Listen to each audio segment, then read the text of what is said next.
Insecure মনে করছিল। তারা মনে করছিল তাদেরকে আবার থ্রেটও করছে, এরকম তারা মনে করছিল।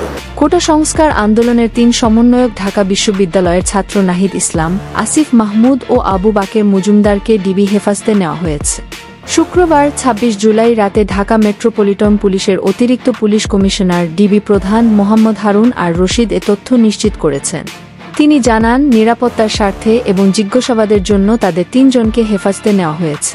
এর আগে শুক্রবার বিকেলে রাজধানী গণস্বাস্থ্য কেন্দ্রে চিকিৎসাধীন অবস্থায় ৩ জনকে তুলে নেওয়া হয় বলে অভিযোগ করা হয়। এদিকে কোটা সংস্কার আন্দোলনের অন্যতম সমন্বয় সার্জিস আলম ফেসবুক পোস্টে লেখেন, আমাদের অন্যতম সমন্বয়ক নাহিদ ও আসিফকে গণস্বাস্থ্য হাসপাতাল থেকে সাদা পোশাকে আবারও তুলে নিয়ে যাওয়া হয়েছে। এভাবে সমাধান চান আপনারা, মনে রাখবেন, ভয় দেখিয়ে কখনো আন্দোলন শেষ করা সম্ভব নয় বলে জানিয়েছেন আলম ফেসবুক পোস্টে। এতক্ষণ সাথে থাকার জন্য ধন্যবাদ। নতুন নতুন আপডেট খবর পেতে চ্যানেলটি সাবস্ক্রাইব করে পাশেই থাকবেন।